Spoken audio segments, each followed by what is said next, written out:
ताकि आपको और अच्छे से समझ में आए। तो आपको क्या करना है, गूगल पे BHU ऑनलाइन सर्च कर लेना है और BHU ऑनलाइन पे आने के बाद से आपको BHU ऑनलाइन को ओपन कर लेना है। यहाँ पे जैसे ही आप ओपन करके आइएगा आपको ऊपर यहाँ पे दिख जाएगा, एक दिख जाएगा स्कूल एडमिशन 2024 और एक नीचे दिख जाएगा स्कूल एंट्रेंस टेस्ट। ये जो है ये उन बच्चों के लिए है जो 1 से लेकर के 6 तक के बच्चे हैं उनके लिए। और ये जो नीचे वाला है इनका जो टेस्ट होता है, जैसे ये उन बच्चों के लिए जो नर्सरी, LKG और क्लास 1 और क्लास 6 वाले जो बच्चे हैं उनका ई-लॉटरी से सिलेक्शन होता है। तो एक बात का सबसे अच्छा आप ध्यान रखिएगा, क्लास 6 वाले जो बच्चे हैं पहले उनका एग्जाम कंडक्ट कराया जाता था, लेकिन अब क्लास 6 में क्या है कि वो ई-लॉटरी से उनको सेलेक्ट किया जाता है। ई-लॉटरी मतलब कि सारे बच्चे फॉर्म अप्लाई करेंगे और एक कंप्यूटर सॉफ्टवेयर के द्वारा ऑटोमेटिक नाम सेलेक्ट किया जाएगा, जिन बच्चों का नाम आएगा वो सेलेक्ट हो जाएंगे। और यहाँ पे ये जो आपका है 9th वाले बच्चों के लिए और 11th वाले बच्चों के लिए बहुत बड़ी अपडेट है कि आप लोग का यहाँ पे आ चुका है स्कूल एंट्रेंस टेस्ट। यहाँ पे आपको आने के बाद से यहाँ पे आप देख सकते हो कि यहाँ पे लिखा गया है कि 2024 का बुलेटिन डाउनलोड करने के लिए, बुलेटिन यानी नोटिफिकेशन। तो आप हिंदी और इंग्लिश किसी में भी डाउनलोड कर सकते हैं। तो चलिए मैं एक बार डाउनलोड कर लेता हूँ, क्योंकि अभी मैंने डाउनलोड किया था तो मे बी थोड़ा सा समय लेगा। इसको खुलने दीजिए, फिर यहाँ पे मैं आपको सारी चीज़ें यहाँ पे दिखा देता हूँ। तो आप यहाँ पे देख सकते हैं कि ये आप लोग का आ चुका है। यहाँ पे देख सकते हो कि ये आप लोग का जो ये आप लोग का पोर्टल जो है 20 फरवरी को ही इस पे BHU ऑनलाइन पे ये लाया गया है। और यहाँ पे आप लोग का एप्लीकेशन फॉर्म जो शुरू किया जा रहा है, availability of online application form, ये आप लोग का 20 फरवरी से ऑनलाइन एप्लीकेशन फॉर्म यहाँ पे सेंट्रल हिंदी स्कूल का शुरू कर दिया गया। यानी अब आज से आप लोग, यानी 20 फरवरी को ये वीडियो मैं लॉन्च कर रहा हूँ, इस दिन से आप लोग फॉर्म भर सकते हो। और जो लास्ट डेट एप्लीकेशन फॉर्म का है वो 20 मार्च तक है, यानी पूरे के पूरे 1 महीने का समय आप लोग को दिया गया।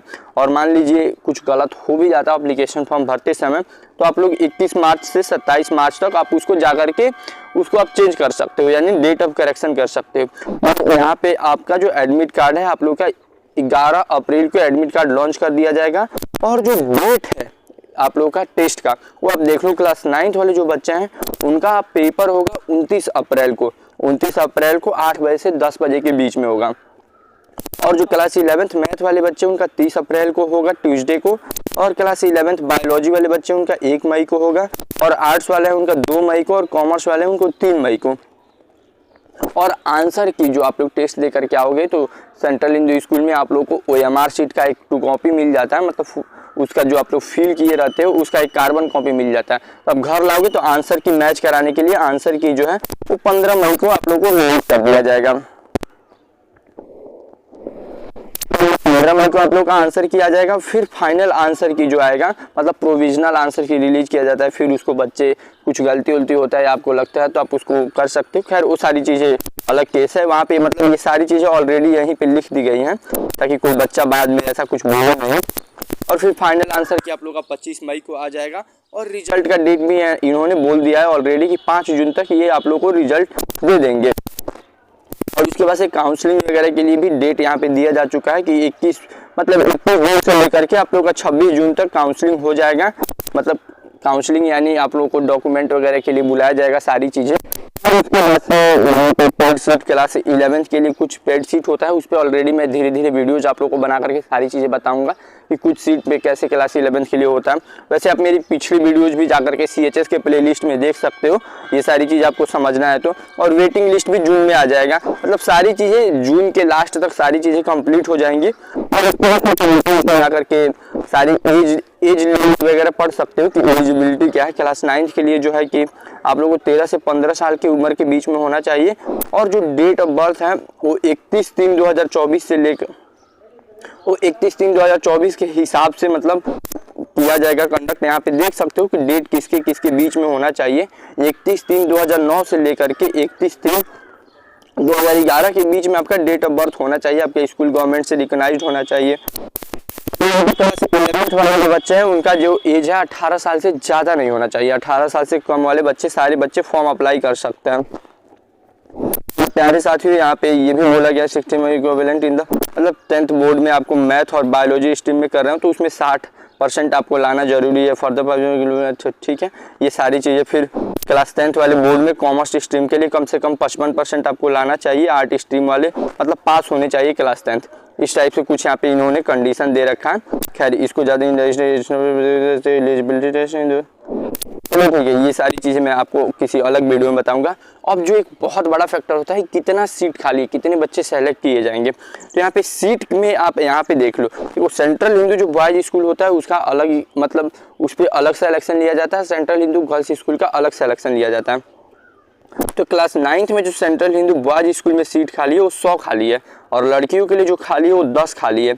और मैथ स्ट्रीम में जो सीट खाली है वो 38 + 50 खाली है। और ये जो 50 सीट होंगे इसमें मैथ ग्रुप में, मतलब BHU एम्प्लॉय के अलावा जो दूसरे बच्चे होते हैं उनके लिए, जो मतलब जो आप लोग दोगे उनके लिए। और ये जो 38 सीट खाली होता है इसमें BHU एम्प्लॉय वगैरह जो होते हैं उनके लिए होता है। यानी 50 सीट पे आपको टेस्ट देना है मैथ वाले स्ट्रीम वाले, और गर्ल्स के लिए सिर्फ 16 स्ट्रीम है। स्ट्रीम के लिए 25 सीट खाली है, और आर्ट स्ट्रीम के लिए 12, और कॉमर्स के लिए भी 12 सीट खाली है। और गर्ल्स में बायोलॉजी में 17, आर्ट स्ट्रीम में 40 और कॉमर्स स्ट्रीम में 25। मतलब गर्ल्स में थोड़ा 11th के लिए ज़्यादा सीट खाली है कंपेरेटिवली बॉयज के लिए। और यहाँ पे कुछ कंडीशंस आप आकर के पढ़ सकते हो कि 5-5 सीट जो है क्लास 11th में वो पैड सीट वगैरह रखा जाता है, और बायो ग्रुप के लिए 10, मैथ्स के लिए 20 ऐसे करके रखा गया है। यहाँ पे आप आकर के यहाँ पे पढ़ोगे तो आपको पता चल जाएगा। और उसके बाद से जो सिलेबस वगैरह रहेगा उसके बारे में भी यहाँ पे इन्होंने पूरा क्लैरिफाई करके दिया है। 9th क्लास के लिए इन्होंने बोला है कि मतलब क्लास 8 के हिसाब से आप लोगों से 100 क्वेश्चन पूछा जाएगा, और उसमें आपके 5 सब्जेक्ट रहेंगे, Hindi, English, math, social science. और उसके बाद से क्लास 11th के लिए भी इन्होंने वही बोला है कि क्लास 10th के हिसाब से पूछा जाएगा।